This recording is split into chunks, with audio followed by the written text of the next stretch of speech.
Hello everyone, this is Abhyanand Singh and welcome back to you all in Silk Road Academy। जैसा कि आपको हम बताए थे कि पार्ट 2 लेके आने वाले हैं आपके लिए, और पार्ट 2 में जो सबसे फर्स्ट टॉपिक होने वाला है वो होने वाला है आपका सेल थ्योरी। ठीक है, अभी तक पार्ट 1 में हम लोगों ने देखा था कि सेल है क्या, सेल डिस्कवरीज कैसे हुई थी और कौन कौन से रिसर्चर्स एंड साइंटिस्ट लोग सेल के बारे में बताए थे। ठीक है, अब उसी थ्योरी को हम लोग आगे देखने वाले हैं। तो सबसे फर्स्ट थिंग है that is what is cell theory. Cell theory होता क्या है, इससे पहले ना हम एक टर्म को समझते हैं दैट इज साइटोलॉजी। साइटोलॉजी क्या है? साइटो मीन्स होता है सेल। क्या होता है? Cell. So the study of cell, study of cell is called cytology. मतलब जब सेल के बारे में स्टडी किया जाए, सेल के बारे में रिसर्च किया जाए, वो क्या कहलाएगा? साइटोलॉजी। और इसी को ना मॉडर्न डे में यूज करते हैं हम लोग नाम सेल बायोलॉजी। Cell biology. ठीक है, तो या तो सेल बायोलॉजी हो या तो साइटोलॉजी हो, कंफ्यूज नहीं होना है, दोनों एक ही चीज है।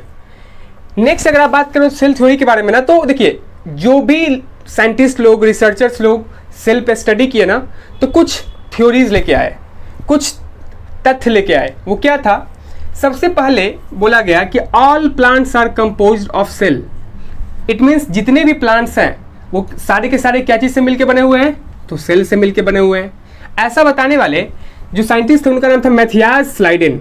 मैथियास स्लाइडेन ये एक बोटनिस्ट थे, प्लांट्स के बारे में डीप स्टडी करते थे, और इन्होंने बताया इन 1838 में कि जितने भी प्लांट्स हैं वो सारे के सारे प्लांट्स सेल से मिलके बना हुआ है। ठीक है, उसके बाद all animals are composed of cell. ऐसा कहने वाले थियोडर श्वान नाम के जूलॉजिस्ट थे। ठीक है, ये एनिमल के बारे में स्टडी करते थे, जूलॉजिस्ट थे।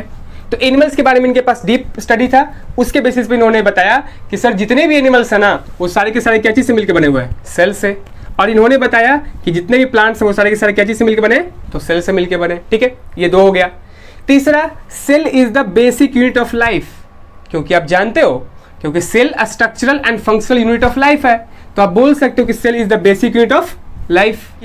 जब ये दोनों साइंटिस्ट लोग अपना थ्योरी दिए कि जितने प्लांट्स हैं, एनिमल्स हैं, वो सारे के सारे क्या चीज़ से मिलकर बने हुए हैं? सेल से मिलकर बने हुए हैं। तो उस वक्त ना एक थर्ड रिसर्चर्स हैं, रुडोल्फ वर्च्यू उनका नाम है। ठीक है, इन्होंने भी कहा कि देखो भाई तुम लोग तो अपना अपना थ्योरी दे दिए, मेरा भी तो थ्योरी सुन लो। इनका थ्योरी का कहना था ओमनिस सेल्यूला ए सेल्यूला। ठीक है, ओमनिस सेल्यूला ए सेल्यूला। ये कौन सा वर्ड है सर? ओमनिस सेल्यूला ए सेल्यूला।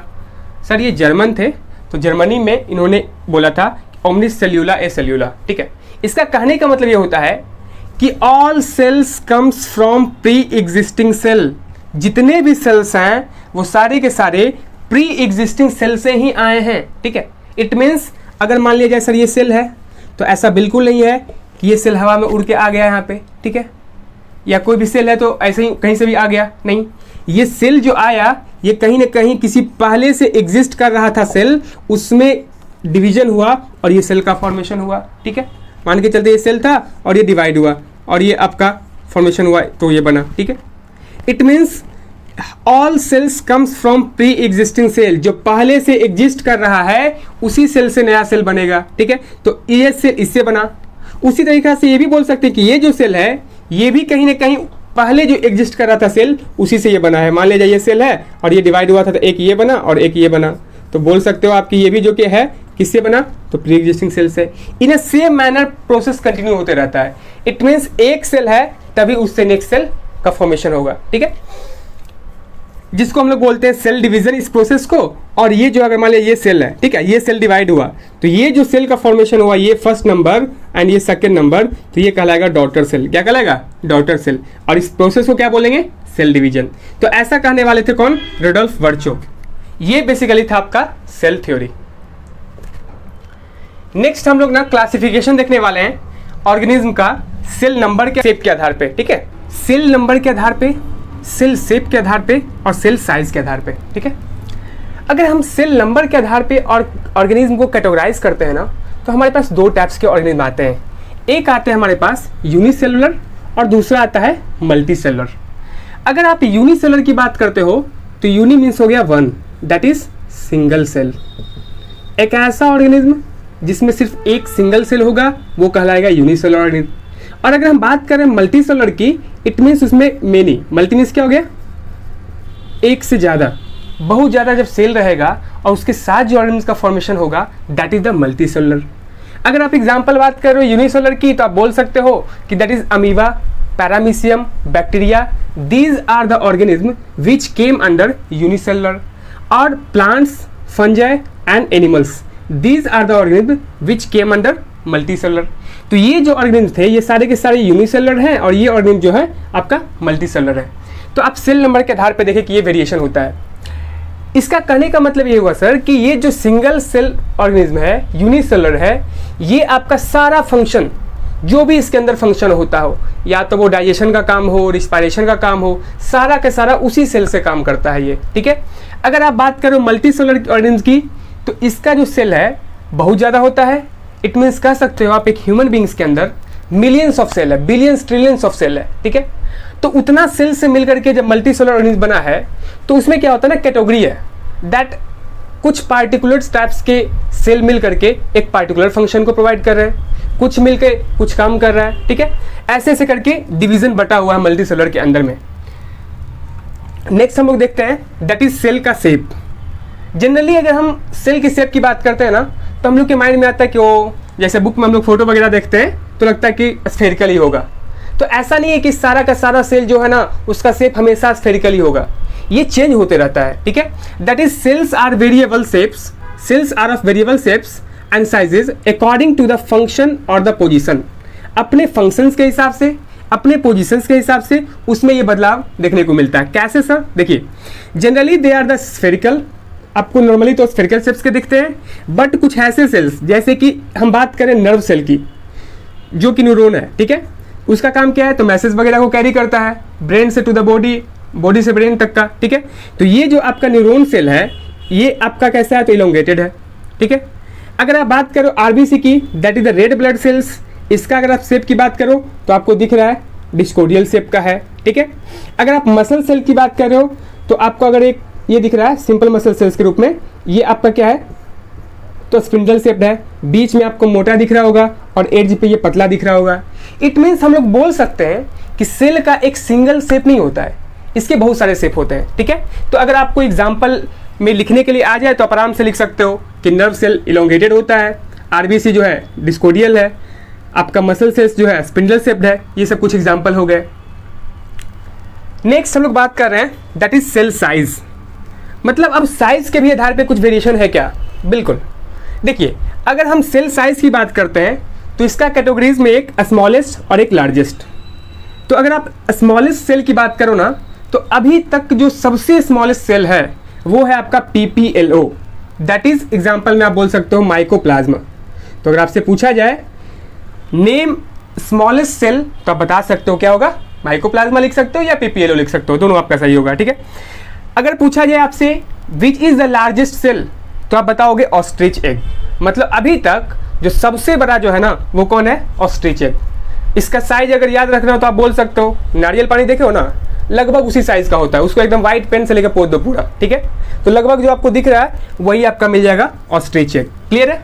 अब हम लोग सेल के टाइप्स को देखने वाले हैं। दैट इज फर्स्ट में प्रोकैरियोटिक सेल और सेकंड में यूकैरियोटिक सेल। फिलहाल अभी बस आप इतना समझिए कि प्रोकैरियोटिक कहने का मतलब ये हुआ एक ऐसा सेल जो एंशिएंट टाइम्स हो, जो सबसे स्टार्टिंग में आया था, ठीक है, उसको हम लोग प्रोकैरियोटिक कह रहे हैं। प्रो मीन्स समझो एंशिएंट, और एंशिएंट मीन्स क्या हो गया, पुराना। दूसरा अगर यूकैरियोटिक की बात कर रहे हैं तो यू से ध्यान रखते हो तो यू मीन्स क्या, अगर हम आपको बोल रहे you it means you are a branch of animal कर सकते हो, जानवर हो नहीं ऐसे, but you are social animal. तो जितने भी प्लांट्स और एनिमल्स आते हैं ना ये सारे के सारे किस में आएंगे, यूकैरियोटिक में आते हैं, ठीक है। और बैक्टीरिया हो गया, ये सारे के सारे किस में आ गए, प्रोकैरियोटिक में। इसके ऊपर हम लोग डिटेल डिस्क्रिप्शन करेंगे आगे चलकर कि दोनों के ऊपर एक डिफरेंस बना के हम पोस्ट करेंगे आपको, ठीक है।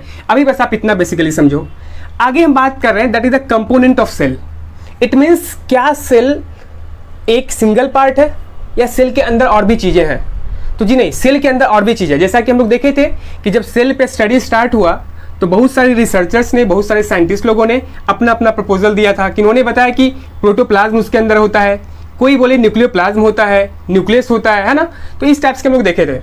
इट मीन्स सेल जिस चीज़ से मिलके बना हुआ है, जो जो चीज़ उसके अंदर है, कुछ लिविंग कंपोनेंट बोल सकते हो और कुछ नॉन लिविंग कंपोनेंट। तो आपका उसके अंदर हो गया cell wall, cell membrane, nucleoid, nucleus, cell organelle, protoplasm, ठीक है। ये सारे के सारे ना सेल के कंपोनेंट होते हैं। बेसिकली आप बोल सकते हो cell wall, cell membrane and nucleus ये मेन कंपोनेंट के रूप में आता है, और एक प्रोटोप्लाज्म भी, ठीक है। और उसी के अंदर आपका सेल ऑर्गेनल्स भी हम लोग डिटेल में देखेंगे। तो वन बाय वन देखते हैं हम लोग क्या है सब। जैसे कि अगर ये आपका सेल है, ठीक है, तो ये जो सेल का आउटर कवरिंग है ना, ये है आपका सेल मेम्ब्रेन। क्या है? Cell membrane.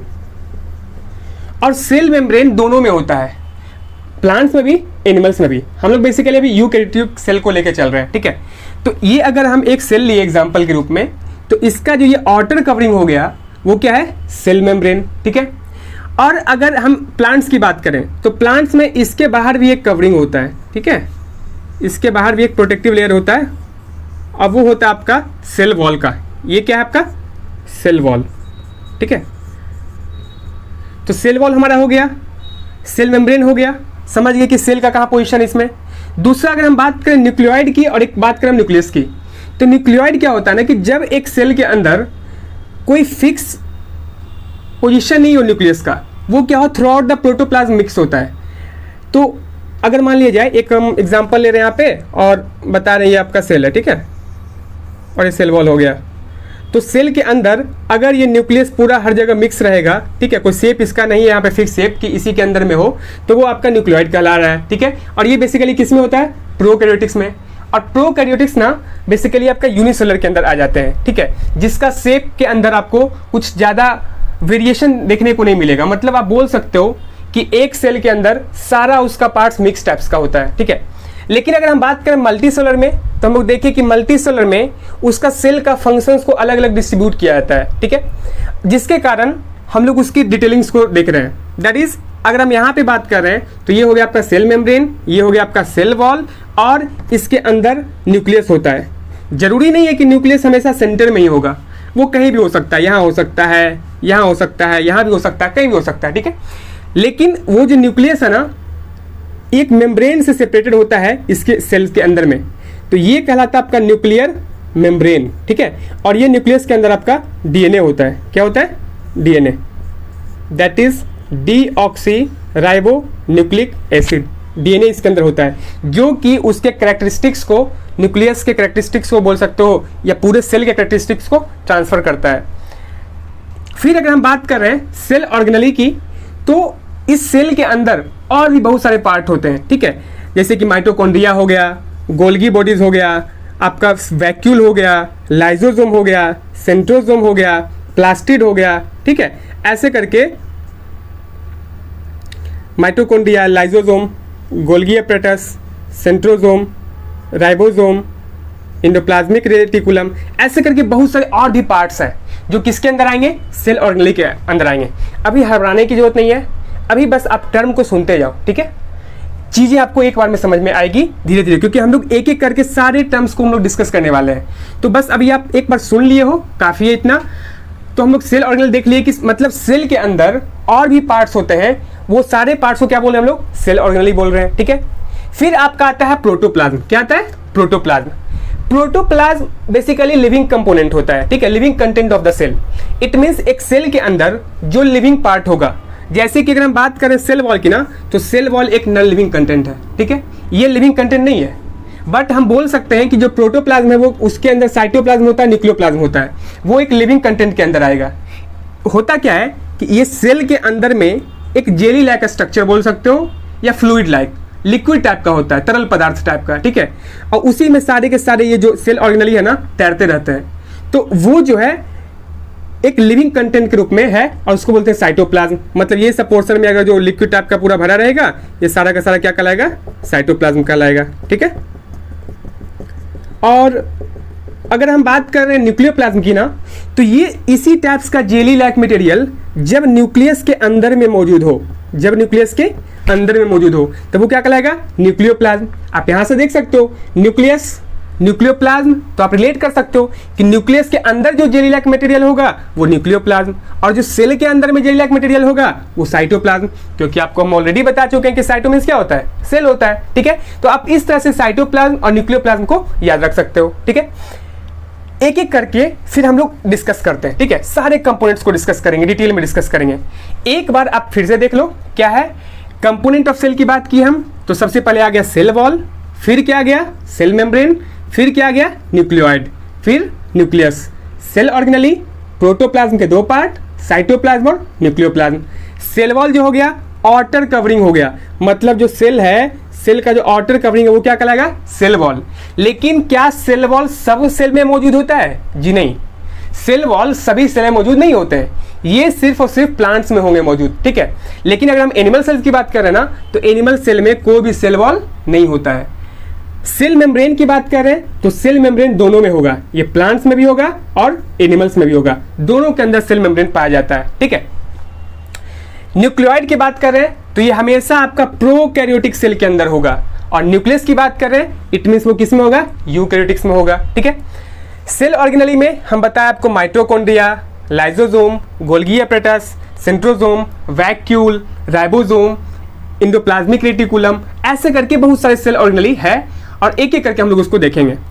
साइटोप्लाज्म जो आपका सेल के अंदर जेली लाइक मटेरियल है, और न्यूक्लियोप्लाज्म जो आपका न्यूक्लियस के अंदर जेली लाइक मटेरियल है। ठीक है, फिर हम लोग एक एक करके पढ़ते हैं, that is the cell wall से स्टार्ट करते हैं।